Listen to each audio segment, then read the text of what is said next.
Coming up on today's episode of Airborne-Unlimited, Klein Vision debuts $1 million flying car. Cheap sales skirts Marion Airport closure. Racers begin registering for the 2025 AirVenture Cup.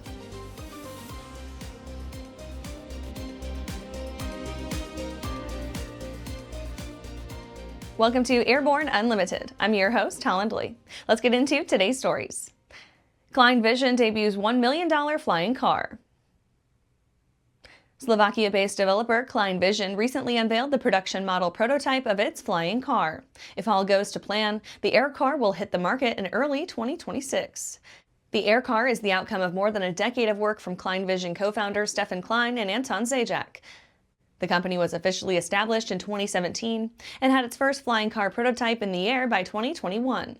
It has retractable wings, folding tail surfaces, and a parachute deployment system, and is capable of transforming from a sports car to an airplane in merely 2 minutes and 15 seconds. Since its maiden flight, the original AirCar has completed more than 500 takeoffs and landings through 170 flight hours. The manufacturer has moved on to the second prototype, featuring several upgrades from the initial version. It uses advanced composite construction, allowing it to be around 440 pounds lighter than the original, as well as a 280 horsepower engine with FADAC to make the design more user-friendly. Co-founder Anton Zajac said, quote, "We're not just witnessing the future of transportation, we're engineering it," end quote. After the break, CAF Mile Highwing gets Sonoran Beauty jump qualified.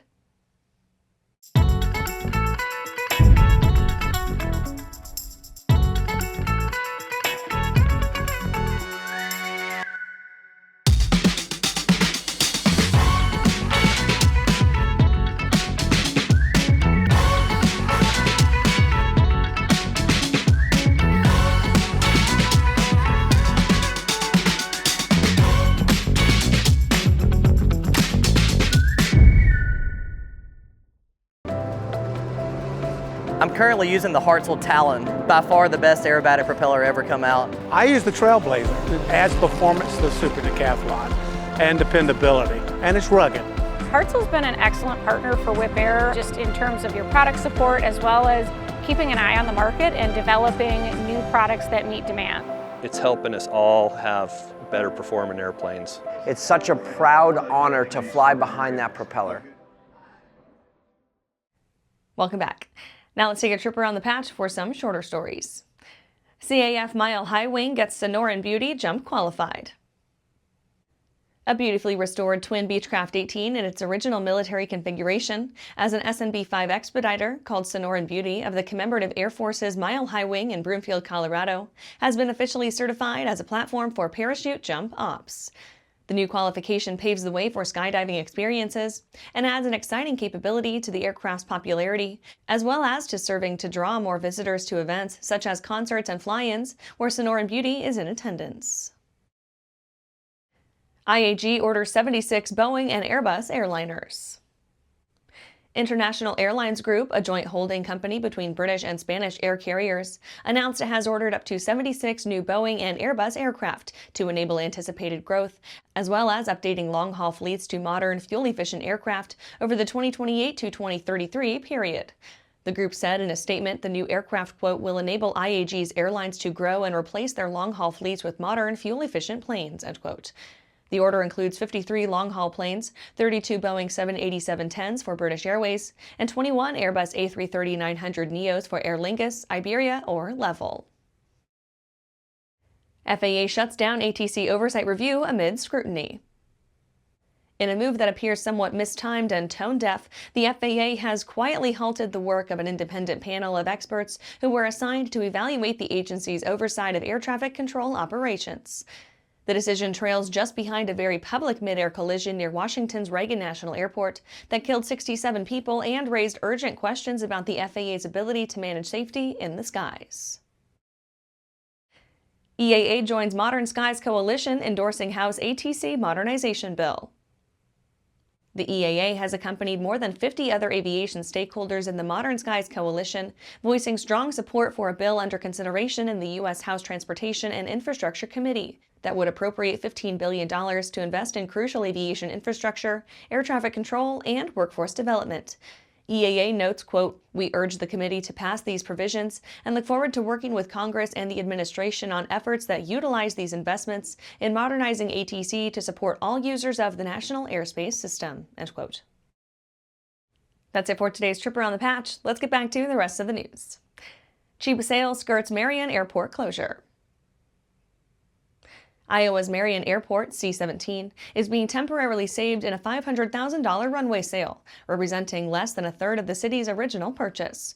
The new owner, 530 Investments LLC, will be required to maintain the runway for at least the next 10 years. City officials purchased the Marion runway and its FBO more than a decade ago for a hefty $1.67 million. 5 years later, in 2020, they spent another $1.8 million to extend the runway.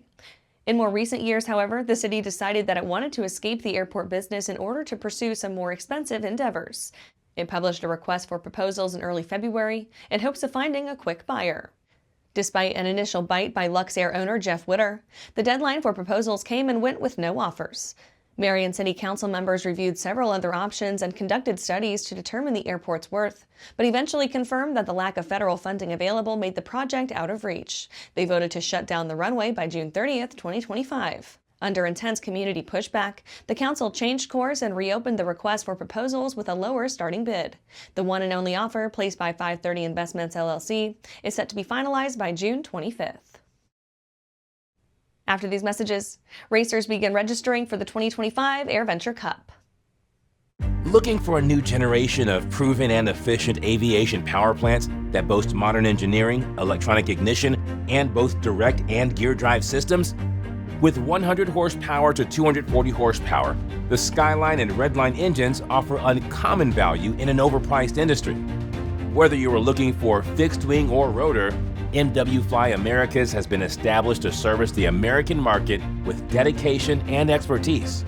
MWFlyAmericas.com.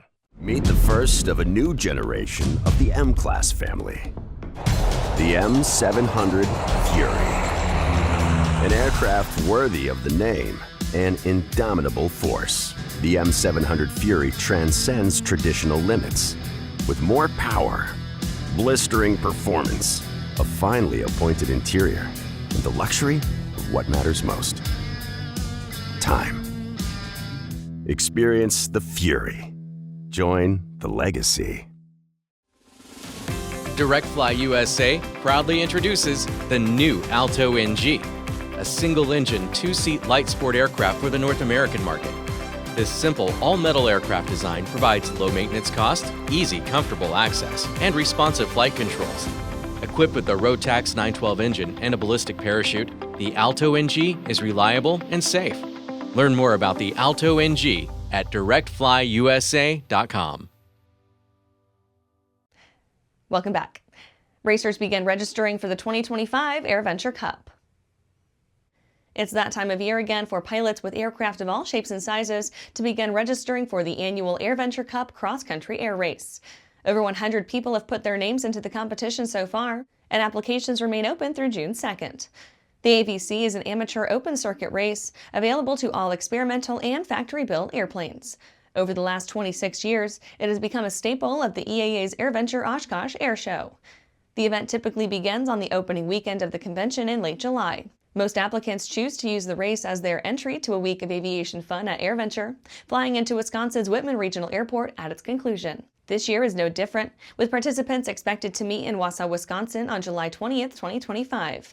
Aircraft sorted into groups based on certification, engine size, induction type, and landing gear configuration for a more equal competition will depart at 9 a.m. After takeoff, pilots will bring their planes northeastward along the course. They'll hit several checkpoints along the way, reaching the finish line before touching back down at Wausau Downtown Airport to conclude the race, with most racers choosing to continue east for the Oshkosh fly-in. And that's our show for today. You can catch episodes of Airborne on YouTube, Roku, or Fire TV. Just search for Aero-News or Airborne. And don't forget to follow us on social media. Thanks for watching.